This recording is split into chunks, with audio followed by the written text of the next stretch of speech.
Welcome to the Love and Victory Show with Val, where we will bring you candid conversation. In each conversation, we will talk about real life ups and downs while tackling unresolved matters. We will also unmask issues and truly speak straightforward and candid about our needs and brokenness, while allowing ourselves to exhale so that we can become victorious. This is a place where you can be open to the possibilities of living life in abundance while gaining tools to become bold and complete. So let's get to it. Are back, and we're getting ready to just jump right on in here. And Abigail, you want to give the acronym? And or before we do that, we're going to have Brother Carter introduce the guest, and then Abigail is going to give the acronym, and we're going to jump right into this conversation. Okay, all right. AD, introduce yourself your own special way. Greetings and salutations, ladies and gentlemen. My name is Adonis Mitchell, but you can call me AD. I coach individuals and corporations on how to bridge the gap within their lives as well as their businesses. Right, all right. And we also have all the way from Florida, my main man, Justin B. Long. Introduce yourself in your own special and unique way. Hi, my name is Justin B. Long. I am the #1 rapper in white men over 45 who rap about personal development and childhood trauma. Oh, you gonna get it?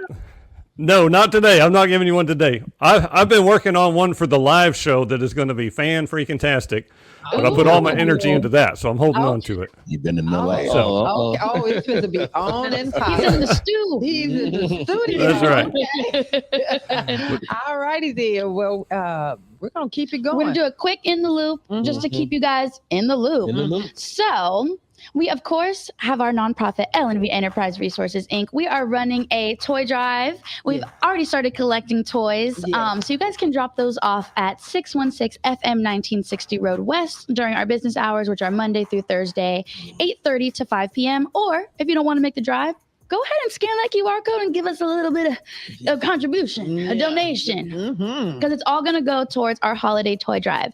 Also, to help with our holiday toy drive, we have our bowling and brunch. So if you want an afternoon, a Sunday afternoon of fun, family-friendly fun with some fun competitions, and you get to hang out with us. Yes. And that's honestly the best selling point, in my opinion. Go ahead and scan that QR code and get your tickets now. We do have limited space, so go ahead and get your tickets as soon as possible. And it really is a competition. I've never seen people get so worked up over this bowling and brunch. Yes. Because that really... Well, after last year, you don't have to put me as the fall guy anymore.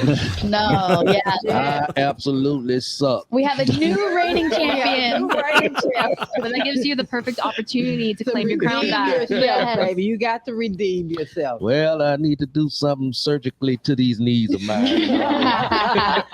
All right. Okay, and then I wanted to give a quick announcement for VK Career Conversations. Yes. So that's a show that we normally have on the radio on the first Monday of every month.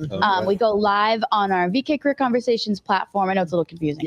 On Wednesdays once a month. And we are doing our series finale this Wednesday. So be sure to tune into that. It'll be our last episode. So we can do a little bit more with Tasteful and Toxic and Love and Victory Show. As you know, you can only do so much. And the way this platform is growing, the Lord is saying, hey, continue to focus here. So exactly. That's what we're going to do.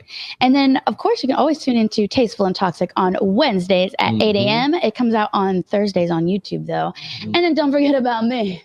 I have my own radio show with my mom on Fridays at 11 a.m. Be sure to tune in to Journeys and Ambitions. And last but not least, if you would like to collaborate with us in any way or advertise with us, or if you want to be a guest on the show, hit me up at info@lvwithval.com, or you can call me at 832-913-1359. Go ahead, girl. Alrighty then. Okay, now it's time for the acronym. So now that you guys are in the loop, we're going to start this show. Yes. Because we've been yapping. In the loop and in the know. That's right.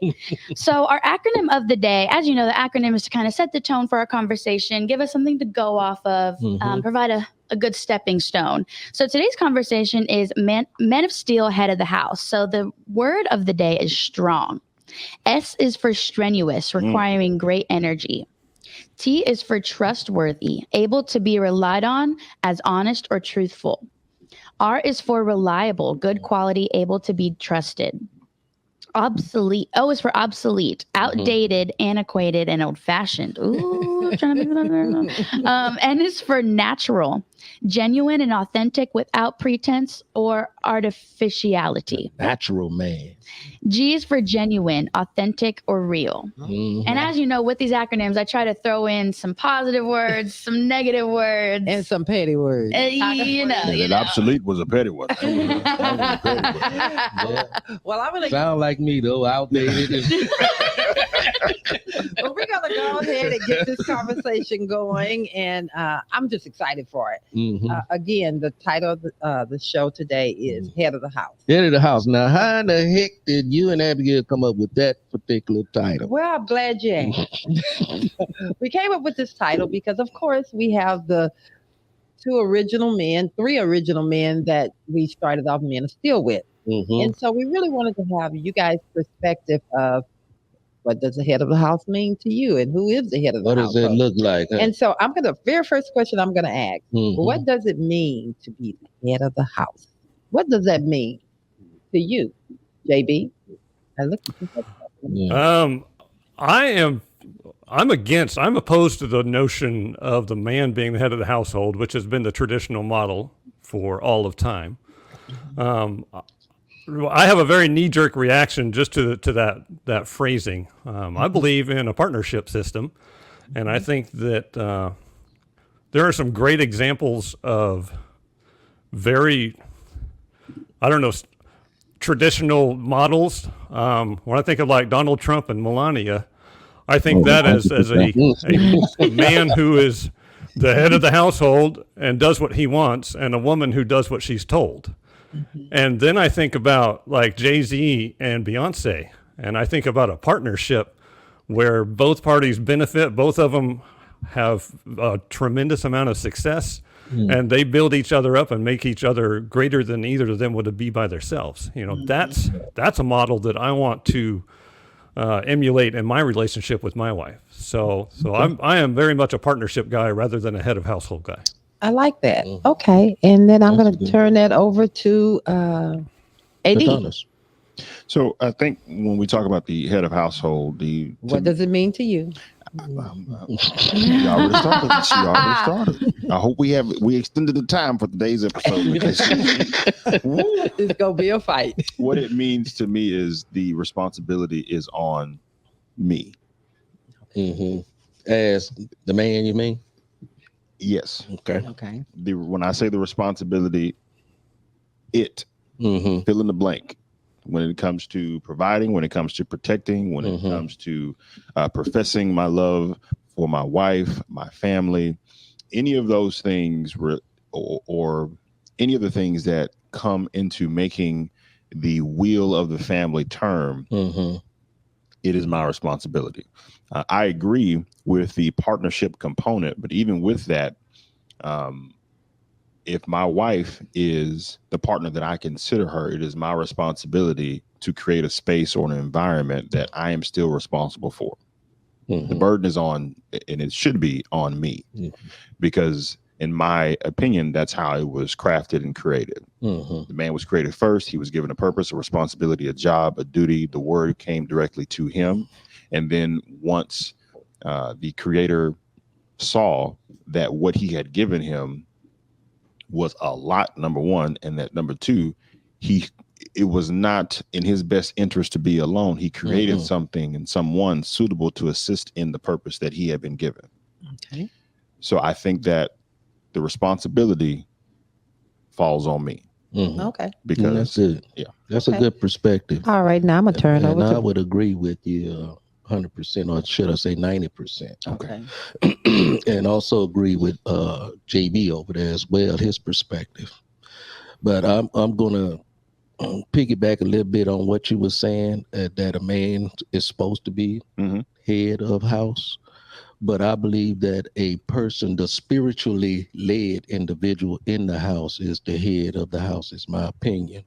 I happen to grow up in the house where my dad was a dominant individual in the house, but he wasn't the head of the house because my mother was the one that gave us spiritual upbringing. And I believe that individual is the head of house who guides and using the words that you use, that protects and nurtures. And that individual, I believe, should be known as the head of the house because that's the only one that's leading with God. They're connected to the source. Right. Okay. Yes. I like that. And then if I bring it on around to me, I would have to say 100%. I agree with you because I think a lot of times we end up, yes, the foundation that God set forth for us at the beginning was the man, and because he expected the man to pour into that woman. Right. Okay. And if that woman has been poured into, then she's and something happens to that man, she can still keep going because she is led by the Spirit. Right. Okay.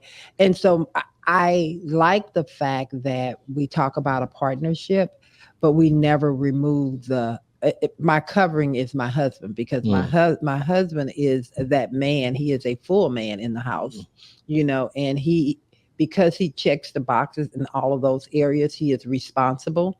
He is, he has integrity. He has love. He's going to protect me. He's going to be there for me.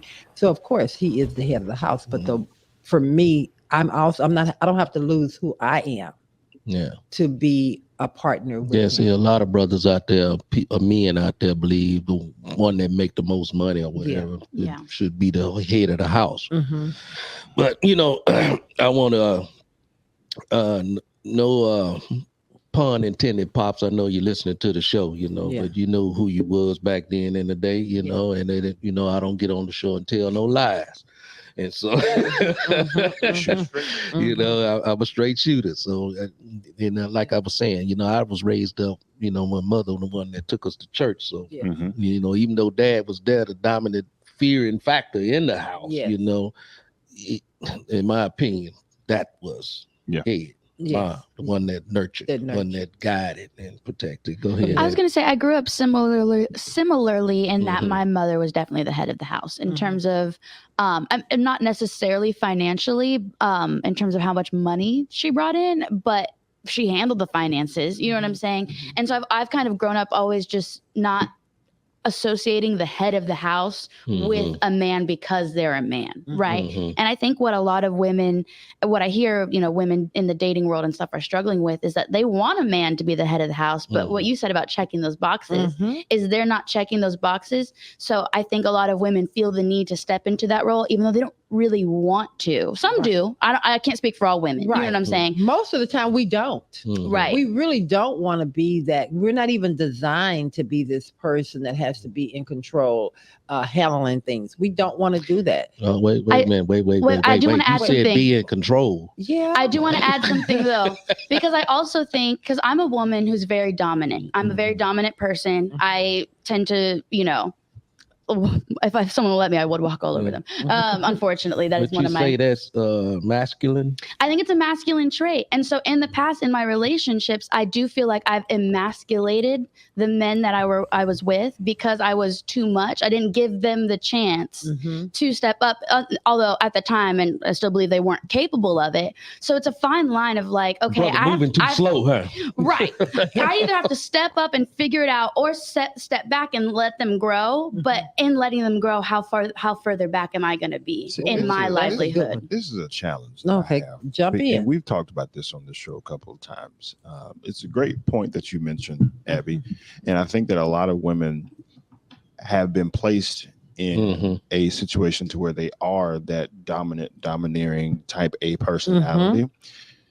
Because a lot of the men that they have either grown up with or been in community with have not been trained or taught how to go out and hunt, for lack of a better phrase. All right. What do we want? Why do we want to say haven't been trained, or maybe they just don't have the desire to? No, because I say trained, and I'm being intentional with that because there's a generation of men who, if we go back to Pops, Brother Carter, he was raised in an environment that taught him, I'm sure, you need to go out, you need to work, you need to maintain a certain amount of money to provide for your house. And if you do that, you're a man, right?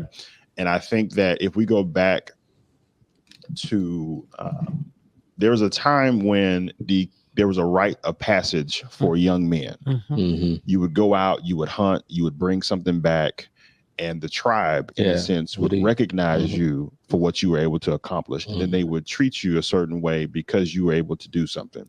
We don't have a system in place for young men to follow a certain rite of passage I like that progresses them into manhood. We normally say, you're 18, you got it. You get out my house or figure it out. Yeah. You're 21, you should have it by now. You're 25, you're 30, you should have it by now. Kind of like how we lost the social marker that 100%. Yes. There's not a clear rubric to follow, in a sense, to check these boxes off that say that this young man has now transitioned from a young adult to a man. And because of that, we just put a title on 100%. There are a lot of women who are meeting these men who are, they may be 21, 25, 30, but they still are young men, young adults, and they haven't unlearned, untrained individuals, immature, all of those, rightfully so. And those women are, because they have been created to fulfill a need or support, they see that there is a lack in a certain areas. Okay, let me put this jacket on. I'll take care of this because you ain't doing it. Right. And now you get frustrated as the woman because he ain't doing it. I'm not trying to pacify the fact that he ain't doing it. My question is, who taught him how to do? But and I'm glad you asked the question, because but it was taught to the woman, or the woman had to learn Figure it out. And so I think as individuals but let me go back. Let me go back. We had to figure it out. And so why is it, and I'm not here to masculate or whatever, tear down a man at all. Discussion. Yeah, we're having a discussion. Why is it that a woman has to figure it out and a man has to be given grace? Well, oh boy. I this is what I would say, and that's a great question, and I'm on your side with that question. What I would say is, many of the women who have figured it out have typically, from my experience, have grown up in an environment where the woman, their mother, aunt, whoever, was the person who had to figure it out. They were the one that made the money, they took care of the bills, they maintained the house, and there was a dude that was there, whether it be the father, boyfriend, whoever, that was sitting on the couch, that was up to date with all the TV shows and the latest gossip at the bar or whatever. He wasn't going to church. He wasn't connected to his purpose in some sense. And there was a lack there. Now, that could be because he wasn't trained and he grew up in an environment. And I don't think it come down to being trained also. I think it depends on the individual, on what he wants to do in life, what he wants to be, what he inspired to be in life. And I think that's what it boils down to, because many of us didn't have, fathers to teach us to be men, because they hadn't really learned how to be men. So they couldn't teach you something they didn't know what they were trying to figure it out themselves. And so I believe at some point you just have to get to a place where you just say, these are the shoes that I'm putting on. I have these kids right now, and I have to start being some kind of man around this house to do something so these kids won't end up locked up and all these different things that happen to our children in life. But I think it goes back even further. And I like a comment that I'm just seeing that, hey, Stephanie, good morning. Good morning. She said, women, stop making your boyfriend the head of your home. Oh, I love that. 100%. that role is for a That husband. role is for a husband. Because a lot of times what happens is that They're playing wifey too early. You're playing wifey too early. You're really sitting over here. You're expecting the boy, which is your boyfriend, to step up and be a It's man. called a boyfriend for a reason, because you haven't even had the opportunity to really see if he's a man. You just like him. You think he's cute. You're emotional. You've gotten emotionally connected to him. You shared all of your business with him, and now you didn't got matized. Stephanie know what that is. That might be tasteful and That's a different episode. Okay, jump in here. For those that know what Matthias is, hit the like button. That like button should be going off. Go ahead, Justin, jump in. I think that you guys are nailing it. Like the lack of emotional maturity, especially in young men in their early 20s who grew up without a strong, emotionally mature male role model. Like we got nothing to go on, nothing. Yeah. Like my dad was the dominator in my household when I was a kid, but he had zero emotional maturity. And my mom wasn't really in any better shape. So I launched in the world without any of those tools. And my only understanding when I'm in my 20s of how to be a man and the head of the household is to just dominate and make decisions and play a role that I don't even know what it's about, right? Yeah. So, And with I that, don't even know if you're playing the role right or not. With that being Right. said, I love that you said that. When do you use your manhood as a front, and when do you let those walls down? I'm I gonna think start. you use your manhood as a front when a you don't front. have anything else. Oh. Like Ooh. that's a facade when you don't have anything real to bring to the table. 'Cause Okay. I'm here to tell you the world that my penis does not qualify me for anything. Nothing. All right. It ain't done nothing but cause me trouble, if I'm being honest. Unfortunately, that's where a lot of men put their manhood. Okay. Right. If you're putting your value on that, you're going to lose. Okay. 'Cause- There was a lot of chatter in the back of the room, so we need to make sure that people hear that in the back of the room. Could you repeat what you just said? Oh, Lord. I said, if you're putting your value on your penis, you're going to lose in life, the game There of you life. go. Period. End of sentence. There Yeah. you go. Period, poo. And the reason I'm saying that we're Okay, not, we're about to open up a whole nother conversation. well, I told y'all. It's gonna be tasteful and I toxic. told y'all. Let me tell you guys, because I lived that way. 25-year-old Justin was the guy that felt like he had to get naked at the party because his penis was the only thing that gave him value. And I'll tell you, that got me nowhere in this world other than filled with shame and embarrassment the next day and then relationship problems with my significant other. And I think that if we just go right there. And 25-year-old JB. JB, they want to see they bit. Yeah, y'all throwing JB under the bus. But anyway, I'll do it. I'll throw myself out there. I think if we go right there, because again, that's kind of taking the conversation where I really wanted it to go. It was all set up for y'all. Okay. Yeah. Y'all didn't know They it. conspired. That's taking that's exactly where I wanted to go with this conversation was, a lot of times we are men and sometimes women equate manhood or the head of the house or this man by that. What JB said. I'm too much of a lady to repeat those words, Because they're matized. They're matized. So with that being said, gentlemen of steel, why do so many, in your opinion, why do so many women feel like that equates you as a man? And is that a turn on for you guys? I think there's something primal in that. Okay, come on. For women. And if you don't say it right, we're gonna tear you up. Come on, ladies, get ready. I do. I think there is something that is naturally, slightly, because too much of it can turn you off. There's something that's naturally attractive about a man who owns his space, and when his chest is puffed out and he walks in and he owns the room, your attention is drawn to that in some capacity. Not too much of it, and you can easily get turned off, but it's noticeable. Now, when we talk about a man's manhood, in a sense, if you are being turned on by that specifically, again, talking I think about that a woman or the man himself. the woman. We're talking about the woman. Okay. I think there again is something primal and innate in you that is just attracted to that. We are not animals. Yes, however, well, I'm trying to keep this PG. We having good conversations over here. Just make sure you choose your words. I think that there is something carnal about that. Yeah. That you but are. the first one you were talking about is confidence, though. That's different. Well, right. But from the man's perspective, walking into a room, owning your space, is a certain level of confidence that women are attracted to, for sure. Being overconfident, not attractive, and then you get into the ego portion of it. But I think that when we're looking at manhood, quote unquote, if that is the thing. Now we're talking about manhood, or we talking about head of house? Well, she shifted it. I set y'all up thinking that we just gonna talk about head of household, because most of the time when we think of head of household, we think it in just, oh, he's the head, but you're not really looking at it from the perspective.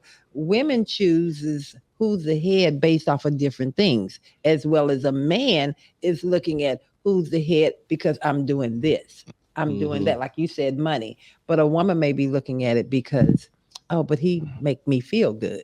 Okay. Yeah. So go.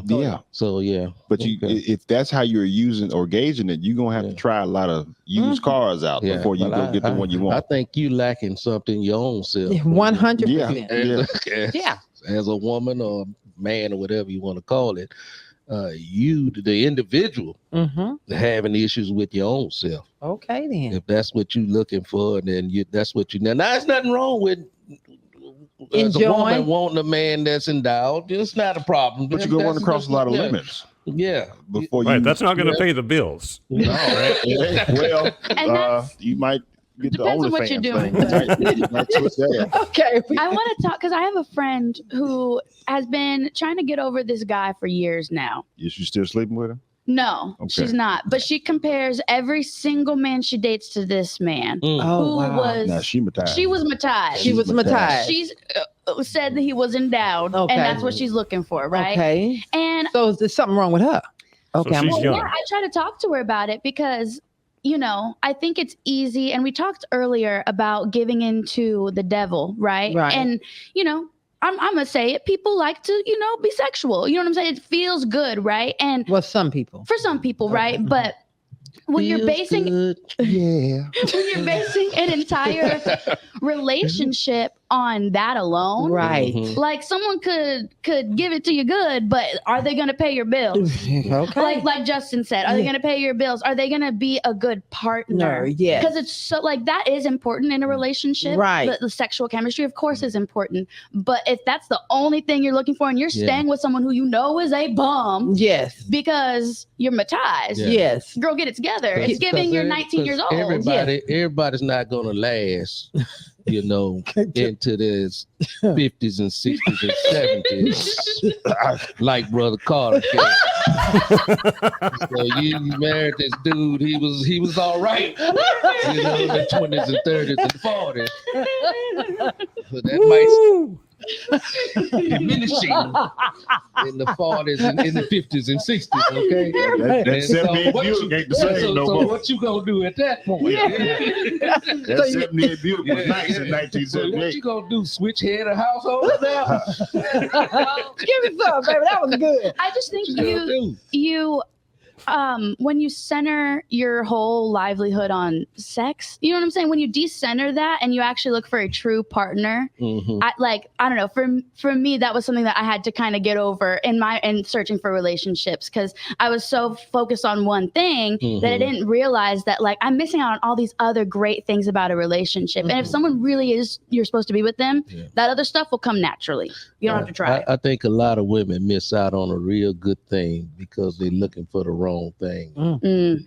Well, your perspective on what's important when you're 20 is very different than when you're 30 and when you're 40. Yeah. Well, let's go back to, because I you know, when I know this is Men of Steel. You're the host, and I know y'all like to say the woman look for the wrong thing, but let's just keep it real. Men, you guys tend to be very visual. Very, you know, when you're looking for a partner, you're looking for something that is going to stimulate your eye. Who is not visual? Let's not just blind people. Because let's look at Brother Carter. Okay, he's a handsome young man. Well, right. All right, and he likes to look over there. Okay, handsome young man, still in the prime of his life. Yeah, okay. Virile.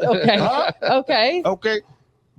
Now, if he was a 4 on a scale of 1 to 10, okay, I don't think he'd be sitting next to me right now. Okay. Well, I think I'm going to say this now. That might not be true. Oh, okay. For me. Okay. He is What you mean? let me explain. You mean Brother Carter bring a lot to the table? Let me tell you something. He is fine as hell. All right, go give me all that stuff. Okay, but Put that for me, gas on. he is Gas so him up. much more than that. And for me, I need someone that's not just a good look for me. Now, Yeah. looks are important. And that's You know, you want to get keep being drawn, but That's not what's going to for keep me, that could never just But keep do me. you have enduring power? Yes, and so for There's a whole lot of go ahead. I'm gonna let you. okay, finish thank your you, baby. thought. Yeah. So for me, He was it's gonna go more. way left. It's more important than just how you look, because you have to have character. You have to be someone. I am a Leo, and so I'm ready for the fight. And she's a diva. And so I need someone that's going to be there, that's going to protect me, because I might get into a fight that I can't finish. I may buck up into some stuff. And I need to know that if I look to my left, Brother Carter could be like, I don't know how we're going to get out of this, but I got you. And so I need to know that a man is more than just Someone who looks good. good, because you can look good and be. You don't want a man that's caught in his own feelings and what I'm hearing. And I sure don't want a man that's going to be in the. And insecure and all I that. don't Well, want. and looks change, right? It like does Brother change. Carter said, things change. But But he who used to you be are 132 at one time. He was Oh. still fine. I used to be what? 132. I ain't gonna say that. It Was that kilos? I haven't been that in a long time. Anyway. But yeah, looks fade, but who they are as a person is always gonna trump that. Right. For sure. I think kind of taking in what everyone's been saying, I think it's kind of something along the lines like this. Like, part of the reason, like, we kind of have like men not like entering like healthy masculinity, right? I think part of that is kind of just, I think it goes back to like a broader worldview, because kind of what y'all were talking about, like, it's not about looks, not just visual, like all the things like that, right? But when you're looking at the world as purely as like, I'm just a physical body, there's no other extension, there's nothing else, right? You lose your sense of purpose. You lose your sense of longevity, right? Like, just in a general sense, you tend to have a more fulfilling life when you recognize there's a mind, when you recognize that there's a spirit of sort, like how you go about that, it's different, but there's something unique, because saying that, oh, it's a man's responsibility to do XYZ, you might be born as a man or born as a woman, right? But it's not just physical, it's the character. What should a woman be? What should a man be? How are those roles expressed? That's not something you're going to figure out and fully express based on the fact you were born a man or a woman, right? It's something that you grow into and that you learn. And if you if you're not surrounded with a group of people or a culture, wherever, that even recognizes that there's something beyond you, if there's nothing to teach down, you're not going to get the sense of like, oh, like a man ought to do this, a woman ought to do this. And then you get caught up in the, oh, like, well, the woman steps up, or like the man, point is, it just, looking solely just the fact you're a man or a woman is not going to get you anywhere if you don't even recognize that there's something more worthy to be put out. Yeah. So with that, and this is why I used the verbiage to train, because the scripture tells us that we should train up a child in the way that they should go. All right. Well, I'm bringing it around then. We like full circle. We like full circle. Bring it back. And I think that there's been a lack of training up children. Sister Carter, you mentioned on the flight. I did. Okay. There's a lack, because a lot of parents in this day and age are using technology to pacify their kids while they take care of what they need to, which is so they don't have to deal with them. I get it. Yeah. But there's such a disconnect that takes place, because that young child is now thrust into the world and they are not equipped with certain ideologies or thoughts that is going to make them a emotionally stable adult, a competent individual that has deductive reasoning, and they can go through and process what they need to so that they can hopefully one day be in a healthy relationship. We're not doing that consistently. Regardless of what your beliefs are from a faith standpoint, there are fundamental principles that we should all be training up individuals so that they are prepared to enter into the world as fully functioning adults. And if we had more fully functioning adults, we wouldn't have a lot of the problems that we're having with relationships. We would have more people who are open to partnerships with losing the title of the head of household, that whole notion that you have to be that domineering, aggressive, vocal person when you can still have just as much power when you're sitting back and being quiet. Yes. Well, I like that, because I think that until even if you go into these different communities that are where there are men that are talking to young men, you have to also remember that some of those men that are in there talking are unhealthy themselves, because they came in from a family that was dysfunctional. Come from dysfunctional. And so I think we really need, it goes right back to the household in which that child was brought up.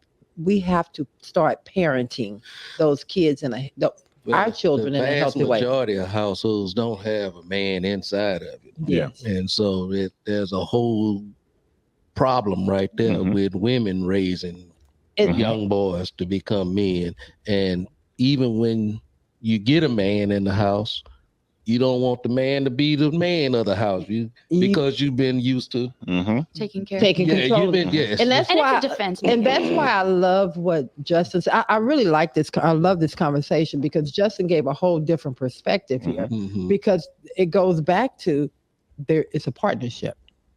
Because we all bring our differences, our brokenness, and our unlearned behavior to a relationship. And if you're allowing someone that is coming into this relationship that is completely broken, and you're placing all of the responsibility on that one individual that may not get there for a while, you're putting the livelihood of not just you, your children, and the whole nest egg here at jeopardy. So it has to be a partnership as we grow. If I think back to Lawrence and I agree with you 100%. But I want to say this before you jump in there. If I think back to our relationship, we were kids, and we both came from, we had our parents in a home, but we both came from dysfunction. Let me just be real. As many of us do. We came from dysfunction. I always say my dad was an amazing father, but he was a horrible husband. But I came from that environment. But the good thing about that is he taught me how to see value within myself. But I also learned from my mother, which was the one thing, she was so loving, but I saw the strength in her. And I got to appreciate that later on. But I always there was strength in her silence. In her silence. But what I understood in that is that, and the fight became for me, I'm not going to allow someone to treat me that way. So that's where my dysfunction came from. That hardness and that person trying to be dominant. Let's just be frank, right quick. You are molded and shaped more like your father than your mother, in my opinion. I've been around you for 60 years. What that's supposed to mean? I got my mother's heart.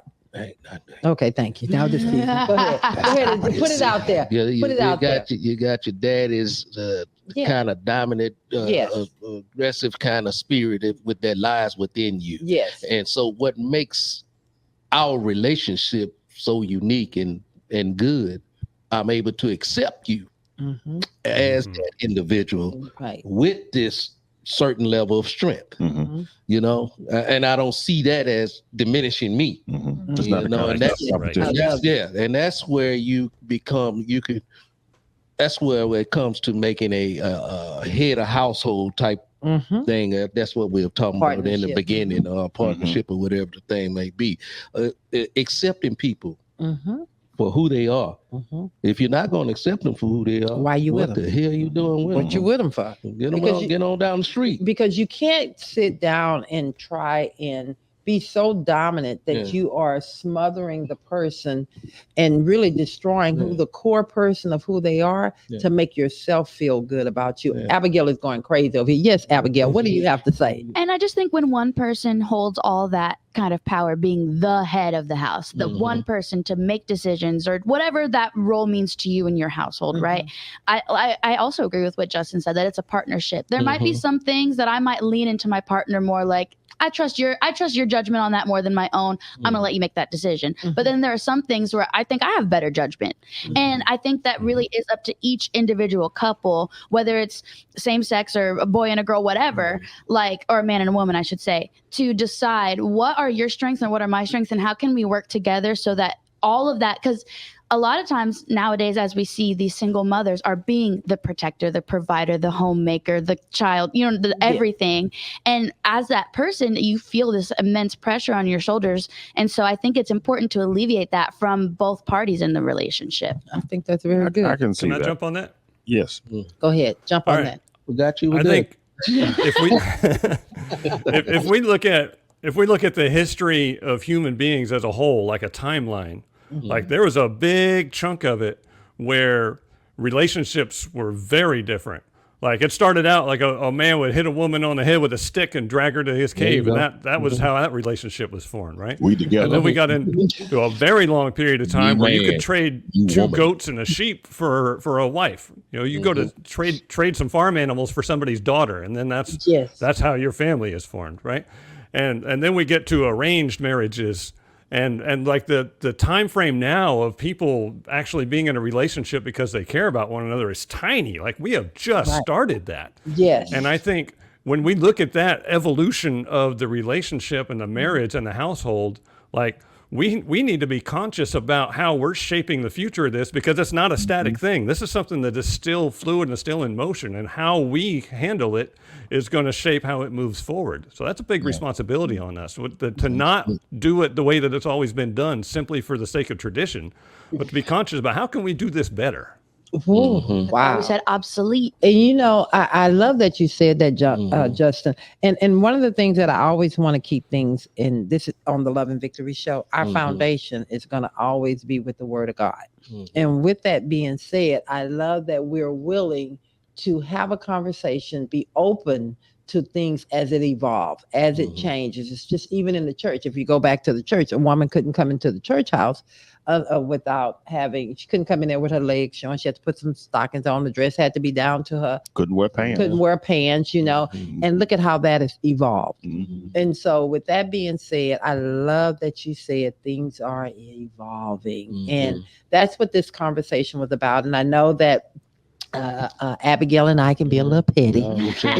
We can be childish sometimes. That's like saying Houston can be a little human. Wait, should I be offended? I really wanted to have a conversation that was going to take everybody. Dialogue. We wanted to talk about. When you hear head of household, we immediately want to go to, that's what they say. The man is supposed to be the head of the household. But what we wanted to do is dig in and let's hear. If you have a man in your household, that man should be the head of the household, whether he making the most money or not. But how he navigate that thing determines whether he's the head of the household or not. I was just explaining to y'all earlier. I had a dominant father and a nurturing, guiding mother. And now that's just my opinion on head of a household. But everybody else may see that. Somebody else might see that a little different. I see it. So not saying my way is the right way, but I think we need to stop going into relationship carnal minded. And let me drop the mic on that. Really start looking at things a little more spiritually than what we do. Okay. And then we'll be a better off. And then we're going to come back to this, but we got to take some of these questions. Yes. Let's go. We're going to put up Guillermo's really quick. Guillermo, I hadn't heard from you in a moment. I'm glad you're in the house. How you doing? He said, who can be the head of the house? I also want to pull up Javier's comment too, because these are the two main questions we got, but they're all kind of going to be in one. Okay. So Javier said, to you guys, what does it mean to be the head of the house? Who controls the house or the people? Who values and maintains everyone's needs, or who just earns for the family? I don't like to control the house. That's a very strong. I like that.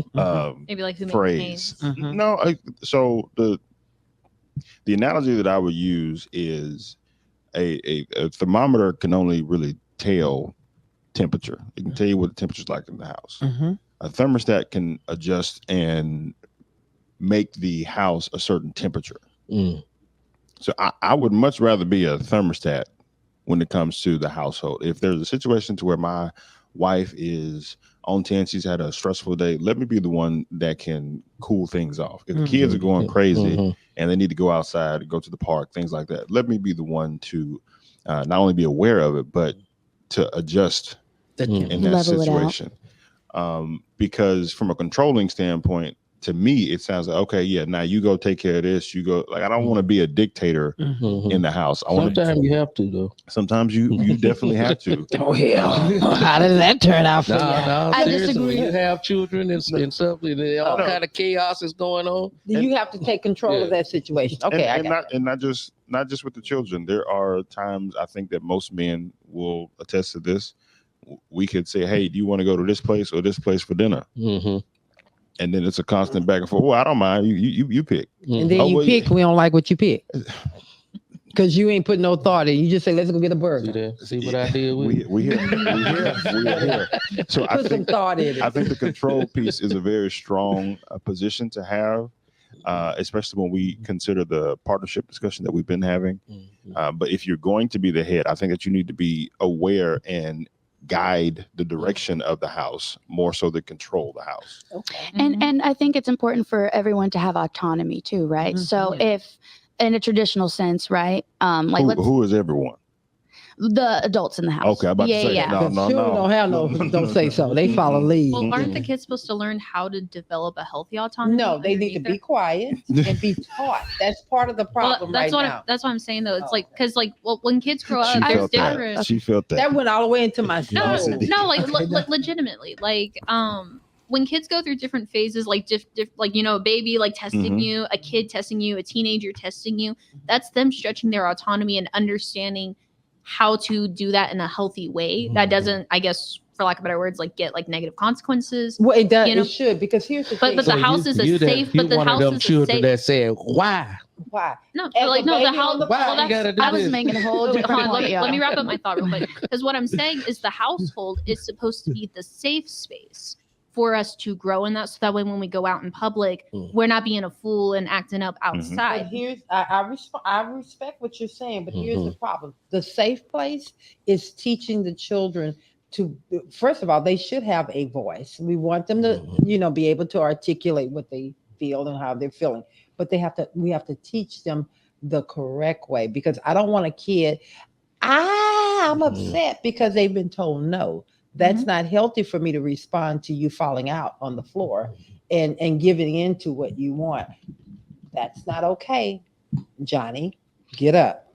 I think making a good point. She's making a good point. Yeah. I want to give a definition for the word autonomy. Yeah. So it means the right or condition of self-government. So I do think everyone should have autonomy, right? So a lot of Yes. I'm not. Hear me out. Because if a child should have autonomy over their own body, right? If they don't want affection right now, you shouldn't force affection on a child, right? They may not have autonomy in, obviously they have to go to school. They don't have a choice in that. They don't have a choice of, certain things. But I think to give children little choices here and there. Do you want to wear these shoes or these shoes? You got to wear shoes. That's different. Which shoes do you want to wear? Yeah. So I think when we're talking about autonomy, we're not talking about they get a vote in the house, right? They don't get a vote for what we eat for dinner necessarily, but they do get some control and maybe how much they eat, or do I want more green beans or do I want more mac and cheese? Whatever. That's a good thing you're talking about right there. I agree with it 100%, and it's could happen here in 2024. Back in 1960, that is something there was no autonomy taking place.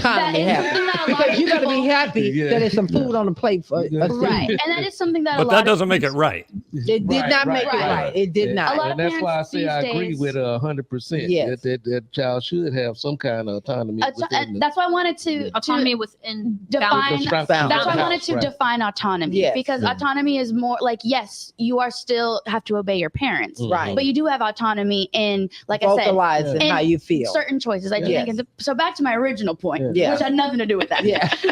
In terms of in a traditional sense, right? We're going to use AD since you have young children. You know what I'm saying? You're kind of more in what I'm talking about, right? And I don't know your situation. I'm just going to speak hypothetically here. Let's say you are the person you're providing mainly for the household, right? You're the one who kind of makes the financial decisions, stuff like that. And let's say your wife is the nurturer, right? She stays at home. She's with the kids, right?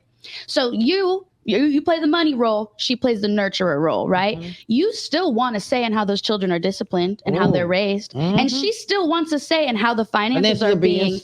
So when I say autonomy in terms of the adults of the household, that's what I mean. Like, yes, your role might be, and again, I don't know your family situation. I'm just saying that as an example. Your role might be, okay, I'm the one who organizes the bills, but she needs to be in the loop on that because that affects her too. In the same way, if she's just, going outside of your parenting plan in terms of disciplining the kids or giving them sort of activities or more screen time, you would want to have more of a say, like, well, I don't think they should be on the iPad that much. Right. Yeah. Real. Oh, Are you a therapist also? Real.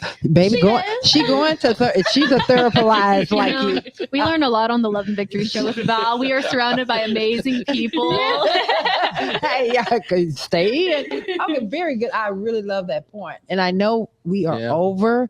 So now we're going to go to comments and our we're done with comments. Let's go to let's go to the they're coming in. They're coming in. So let's get a couple of more. Let's see. Monique said, she said, hey, daughter. That also means the grandparents can't tell the parents what to let the kids do. Yeah. Get your life. I'm going to always tell my grandchildren. They're going to always come to me. Get your life, daughter. I get the final say. That's some shade there, Monique. That was shade because, we think we the best now.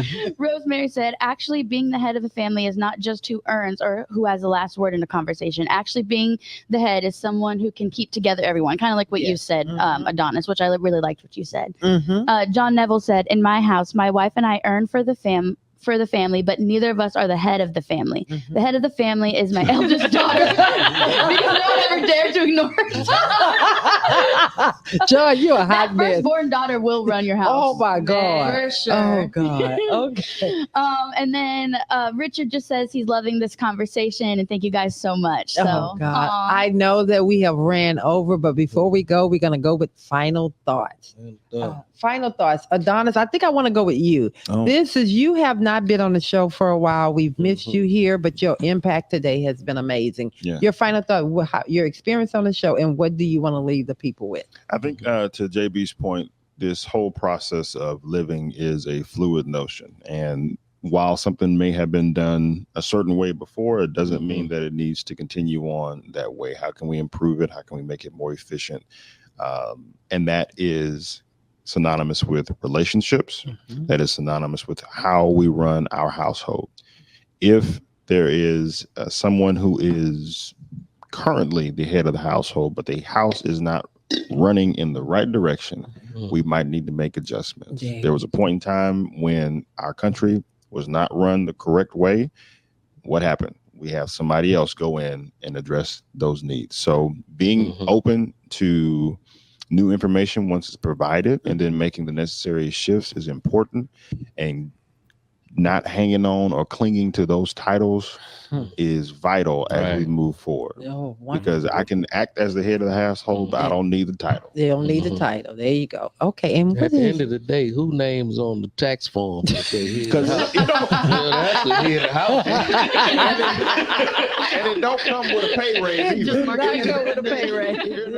You're right. And how has been your experience since you're back on the Love and Victory show? Oh, it's always a wonderful time. Wonderful time. I'm always ready to support Brother Carter because y'all be trying to come for him. I had to transition from the comments to being live in studio. Abby, Aaron, and Val, y'all be trying to come for my man. He stand his own. He handles his business. I very much do come for him. Yeah. I like to say I'm a man amongst men and I'm a man amongst women. I love it. And to JB, any final thoughts and your experience on the show today?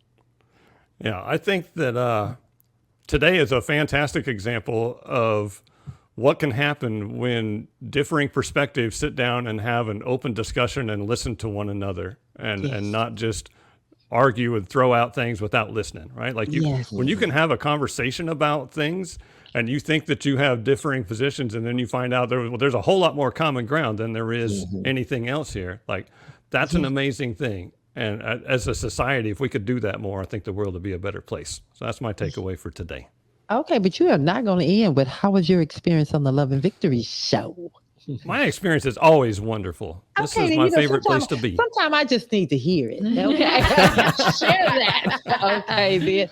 And to Aaron, any final comments or thoughts Man, on the show today? I would say I love today's conversation. Like I feel like I'm in a season of my life where like I just want to see men empowered. Mhm. And like I know like that sounds very backwards because we're like, oh, like women are always put down. We want to encourage them. But like I think just at least in like the dating sphere or like the trying to find like your purpose of life sphere. I don't know if guys always get that encouragement. So I feel like just hearing today's conversation and just because they tend to like think more future and just it's like when I'm married or whatever. It just, just today's conversation is really encouraging because I sit here and I think like, you know what, someone's going to walk away hearing this and they're like, you know what, I think there's a few other things than, who I am, to bring to the table, but it's like your core and just your perspective. All righty then. Thank you, Aaron. And Abigail. I don't know about male empowerment, but That's okay. I don't know. What are we going to do with her? What are we going to do? She always got to be that. But Anyway. what I like about today's conversation is I've said this before. I'm not a black and white person. I think there are like ifs, ands, and buts to everything. And what I think this conversation was productive in talking about was that each relationship is going to look different, right? What works for one person may not work for other people. And I think you should have core values, right? And that's why we turn to the Bible for certain core values and stuff like that. But it's not cut and dry. You know what I'm saying? Like people have their own individual struggles and strengths and weaknesses. And a true partnership, I believe you play into that and you uplift each other rather than trying to, dictate and tell everybody what to do. I love it. And my experience. Okay, then. And Brother Carter, Wait, the best. I want to give my you weren't experience. done? Okay, Yeah. your experience, girl. My What? experience. What? It was beautiful and wonderful. That's it. I just wanted to finish Girl, it. you are the executive producer. What else are you going to say? Okay, I love you. Okay, and Brother Carter. I'm going to start with my experience on the show. I had a wonderful time on the show today. Thank you for having this lineup of people that's on the show today and having this particular topic. It was fantastic. Thank you. Thank you. And Abigail, thank you also, even though y'all messy with it. But final thought is if you don't have God in your household, there is no head of household. Come on now. Start And so if you, and I'm going to start and finish right there. there you go. No God, no head. God, you have a head. Ooh. Amen. Amen. That's all you got to say. All I got. Drop mic. All righty then. Mic drop. Mic drop. Y'all know how I am. Well, I just want to say this. I say it all the time, but the show just get, as my sister would say, gooder and gooder. We are just doing the work that we have been called to do, and I absolutely enjoy it. I don't care what type of Friday evening I have. I get excited. We get excited about getting up here every Saturday morning and really having a conversation with everyone. I want to thank JB. You pressed through the storm to be here with us. And I love you so much, brother. Tell your wife I love her so much for sacrificing you every time you get up here. Because she can have you doing some other things, some honeydews. But she give you that time to be with your family. Till I say I love her and thank you so much. And to AD. It's been a while. Been a long time. It's been a while. Thank you, brother. You came back with the bang. Because, we had to sit you on the sideline a little bit. He said it wasn't my fault. Thank y'all for bringing me back. I don't book myself. So thank you so much for your perspective, being a part and supporting. And yes, we do see you in the comments. You be in there. I will say this. Here you go. See, that's why we sit him on the side. Because I always want to jump in. What? Because I like analogies. Okay. You do like analogies. We talk about the head of the household. Yes. If the man is the head, then the woman is the neck. I'm the what? The neck. The neck? Supporting. Well, but you know what? That sounds good. It's still But part of it. it's huh? still part You of it. can't do nothing. You can't. without that All neck. you have is a bobblehead if you ain't have something that hold it together. Turn your neck to the left. Where did that head go? To the Turn left. your neck to the right. Where did that Oh, head I'm go? going. Well, anyway, y'all know I'm right. All right. But all I got to say, Have a good neck. this has been an That was a amazing good show. analogy. To this amazing. Hey, JB, Carter- brace yourself also again. I hear you got another one coming your way. I know we're troubled on every side, but Don't be in despair, baby. Oh, We'll be ready.